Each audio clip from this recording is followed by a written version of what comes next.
Hi guys, मैं हूं नबील और आप देख रहे हैं मेरा YouTube channel learn with Nabeel. आज की इस वीडियो में हम एक्सेल बिगिनर कोर्स का लेक्चर नंबर 7 करने जा रहे हैं, जिसमें कि हम सीखेंगे कि हम कैसे कॉलम्स एंड रोज को मूव कर सकते हैं डिफरेंट प्लेसेस पे और कैसे इंसर्ट कर सकते हैं एक नया कॉलम या रो किसी भी टेबल ऑफ इंफॉर्मेशन के अंदर।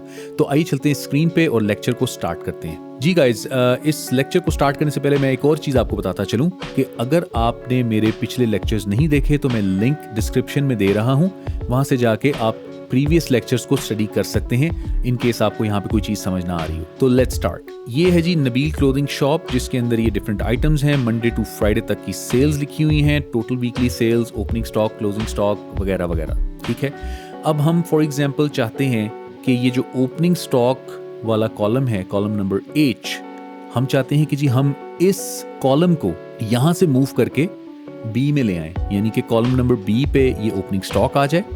तो उसके लिए हम क्या करेंगे, सबसे पहले हम कॉलम नंबर H पे जाके लेफ्ट क्लिक करेंगे, सारा का सारा कॉलम सिलेक्ट हो गया। उसके बाद हम इसको राइट क्लिक करके कट कर लेंगे। अब ये देखें, ये सिलेक्टेड है और ये कट हो चुका है। अब यहाँ से हमने इसको करना है B में पेस्ट।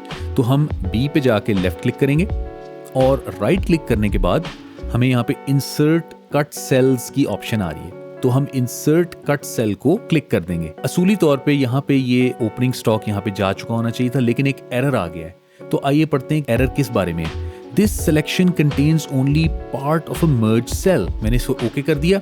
अब ये देखें, मसला क्या आया है कि हमने ये वाला जो सेल है, सेल A1 से लेके सेल I1 तक, ये सारे के सारे सेल हमने आपस में मर्ज किए हुए हैं। तो एक्सेल हमें बता रहा है कि भाई सबसे पहले आप इस मर्जिंग को खत्म करें, अनमर्ज करें, फिर उसके बाद आप ये काम करें मूविंग वाला। सबसे पहले हम इस सेल पे क्लिक करेंगे और यहां से ये जो होम के टैब में मर्ज इन सेंटर लिखा हुआ है, इस पे क्लिक करेंगे तो ये देखें अनमर्ज हो गया। अब ये सारे के सारे सेल सेपरेट हो गए हैं, अनमर्ज हो गए हैं। अब हम जब वही सारा काम दोबारा करेंगे, यहाँ पे क्लिक करेंगे और कट करेंगे और B पे जाके हम इंसर्ट कट सेल करेंगे। तो अब देखें, क्योंकि हमने वो मर्ज सेल को खत्म करके अनमर्ज कर दिया था, तो अब हमारा ओपनिंग स्टॉक स्टार्ट में इजीली मूव हो गया है। तो हमने फाइनली इस कॉलम को इजीली यहाँ पे मूव करने में हम कामयाब हो गए हैं। अब हम ये जो अनमर्ज हो गए थे सेल, इनको दोबारा सेलेक्ट करेंगे, लेफ्ट क्लिक एंड होल्ड करके ड्रैग करके इन सारे A to I तक ये सारे के सारे सेल सेलेक्ट कर लेंगे और फिर उसके बाद दोबारा से मर्ज इन सेंटर पे क्लिक करेंगे तो ये दोबारा से देखें मर्ज हो गए और अब ये सारे के सारे सेल एक सेल बन गए हैं। तो ये था तरीका कॉलम को मूव करने का। अब हम रो को मूव करके देखेंगे। तो ये हमारी रोज हैं। लेट्स से कि हम ड्रेस शर्ट जो है रो नंबर 4, इस पे क्लिक करते हैं और इस रो को हमने सेलेक्ट कर लिया है। हम चाहते हैं कि जी ड्रेस शर्ट यहाँ से रो नंबर 4 से उठ के रो नंबर 8 में चली जाए। तो हम क्या करेंगे, सबसे पहले रो नंबर 4 पे राइट क्लिक करेंगे, इसको कट कर लेंगे। कट करने के बाद रो नंबर 9 में जाएंगे, 8 में नहीं जाएंगे। रो नंबर 9 में जाके क्लिक करेंगे, राइट क्लिक करके यहाँ पे इंसर्ट कट सेल करेंगे तो देखें ड्रेस शर्ट जो है वो रो नंबर 9 के ऊपर रो नंबर 8 में आ चुकी है। तो ये पहली पोजीशन से मूव करके यहाँ पे आ गई है। तो इस तरीके से आप रोज एंड कॉलम्स को मूव कर सकते हैं और अगर कोई मर्ज सेल बीच में आ जाए तो उनको अनमर्ज करके तो फिर आप मूव कर सकते हैं। अब हम अगर लेट्स से कि हम कोई नया कॉलम या नई रो इंसर्ट करना चाहें तो वो कैसे होगा। लेट्स सपोज कि हम यहाँ पे एक नई आइटम ऐड करना चाहते हैं। तो हम लेट्स से यहाँ पे ऐड करना चाहते हैं तो हम इस रो को क्लिक करेंगे, राइट क्लिक करके यहाँ पे इंसर्ट रो की ऑप्शन है, तो इंसर्ट रो करेंगे तो ये देखें एक नया रो यहाँ पे एक्सेल ने हमें बना के दे दिया। और हम Ctrl+Z करके वापस अंडू कर देते हैं इसको, क्योंकि हमें यहाँ पे रो बनाने की जरूरत नहीं थी। अब हम कॉलम एक इंसर्ट करके देखते हैं। अब क्योंकि हमारी शॉप मंडे से लेके फ्राइडे तक ओपन होती थी, तो अब हमने डिसाइड किया कि नहीं यार, हमारा काम अच्छा चल रहा है तो चलो सैटरडे को भी शॉप ओपन करना शुरू कर देते हैं। तो अब हमें फ्राइडे के बाद सैटरडे की सेल्स भी चाहिए, टोटल वीकली सेल से पहले। तो हम क्या करेंगे, कॉलम पे क्लिक करेंगे, क्योंकि ये टोटल वीकली सेल्स है और हमें यहाँ पे सैटरडे की सेल्स चाहिए। इस कॉलम पे क्लिक करने के बाद दो तरीके हैं यहाँ पे कॉलम इंसर्ट करने के। पहला तरीका ये है कि आप होम के टैब में सेल्स में चले जाएं, सेल्स में क्लिक करेंगे तो यहाँ पे इंसर्ट की ऑप्शन है, इंसर्ट पे दबाएंगे तो ये देखें आपको एक नया कॉलम यहाँ पे बन गया है और यहाँ पे हम सैटरडे की सेल्स लिख सकते हैं। अब हम Ctrl+Z करते हैं कीबोर्ड पे, अंडू कर देते हैं और वापस आ जाते हैं। अब एक और तरीका है कि आप इसी कॉलम को क्लिक करें, राइट क्लिक करके तो आप यहाँ पे इंसर्ट कॉलम की ऑप्शन है, इसको क्लिक कर दें। तो इस तरीके से भी आप कॉलम इंसर्ट कर सकते हैं। अब हम क्या करते हैं कि हम जल्दी से यहाँ पे सैटरडे लिखते हैं, ठीक है जी, और यहाँ से कॉलम विड्थ एडजस्ट कर लेते हैं अपने हिसाब से। और अब हम क्या करते हैं कि यहाँ पे जल्दी से कोई भी सेल्स लिख देते हैं।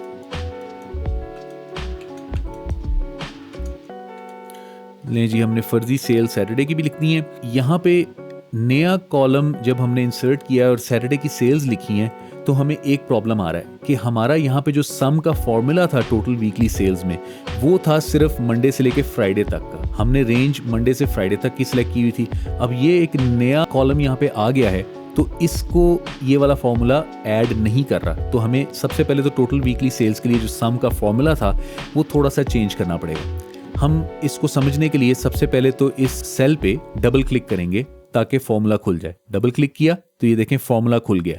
तो इक्वल्स टू सम, ये जो हमने ब्रैकेट्स हैं इसके अंदर हमने C4 से G4 की रेंज दी हुई है, यानी कि मंडे से लेके फ्राइडे तक C4 से लेके G4 तक की ये रेंज हमने दी हुई है। जबकि अब हमें रेंज चाहिए है H4 तक। तो हम क्या करेंगे, इस रेंज को बढ़ाने के दो तरीके हैं। एक तो ये कि आप सिलेक्टेड है एरिया, इसमें नीचे वाले बॉक्स पे आए, बॉटम राइट पे आए, ये एरो बन जाएगा व्हाइट कलर का, इसको लेफ्ट क्लिक एंड होल्ड करके ड्रैग करें तो ये सैटरडे तक आ गया। अब ये देखें रेंज H4 तक चली गई है, G4 से उठ के H4 तक आ गई है। ठीक है। दूसरा तरीका ये कि लेट से हम इसको वापस कर देते हैं। यहाँ पे G4 लिखा हुआ है, यहाँ पे डबल क्लिक करें और यहाँ पे H4 लिख दें। तो इस तरीके से भी आप रेंज को कंप्लीट कर सकते हैं। अब जब आप टोटल करेंगे तो आपकी टोटल वीकली सेल में सैटरडे भी ऐड होगा। लेट्स से हम सैटरडे की सेल में 1 की जगह 5 लिख देते हैं। तो ये देखें आगे आपकी टोटल वीकली सेल भी चेंज हो गई, क्लोजिंग स्टॉक भी चेंज हो गया, एवरेज मंथली सेल भी चेंज हो गई। ये फॉर्मूला यहाँ पे तो ऐड हो गया है, लेकिन नीचे सारे फॉर्मूलाज वही हैं। ये डबल क्लिक करके देखें, देखिए G तक है, यहाँ तक नहीं है। तो हम चाह रहे हैं कि जी ये सारे फॉर्मूला हमें ना चेंज करने पड़े। तो फिर हम क्या करेंगे, हम लेफ्ट क्लिक एंड होल्ड करके ड्रैग करेंगे, इन सारों को सिलेक्ट कर लेंगे और यहाँ पे डिलीट दबा देंगे अपने कीबोर्ड पे। डिलीट किया, सारे के सारे डिलीट हो गए। अब हम ऊपर वाले फॉर्मूला को नीचे पेस्ट कर देंगे ताकि सारी की सारी वीकली सेल्स आ जाए हमारे पास। तो हम फॉर्मूला को पेस्ट करने के लिए इस सेल को क्लिक करेंगे, इसकी बॉटम राइट पे आएंगे, ये प्लस का ब्लैक कलर का निशान आ जाएगा। तो इसको लेफ्ट क्लिक एंड होल्ड करके ड्रैग करेंगे नीचे और छोड़ देंगे। तो इस तरह से हमारा जो ये वाला फॉर्मूला था, जो H तक जाना चाहिए था, H की कॉलम तक, वो अब रेंज सारी की सारी H तक सेलेक्ट हो गई है और ये फॉर्मूलाज करेक्ट हो गए हैं। सैटरडे की सेल भी अब इनमें ऐड होगी। एक और मसला है कि ये जो एवरेज सेल थी, अगर हम इस फॉर्मूला को ओपन करें डबल क्लिक करके तो ये देखें हमने एवरेज सेल क्या रखी हुई थी, equals to total sale divided by 5 किया हुआ था हमने। 5 क्यों किया हुआ था, क्योंकि Monday, Tuesday, Wednesday, Thursday, Friday 5 days बनते हैं। अब क्योंकि हम 6 डेज शॉप ओपन कर रहे हैं तो हमें ये 5 की जगह 6 करना पड़ेगा। तो हम यहाँ पे 6 लिख देंगे तो हमारी एवरेज डेली सेल सही हो जाएगी।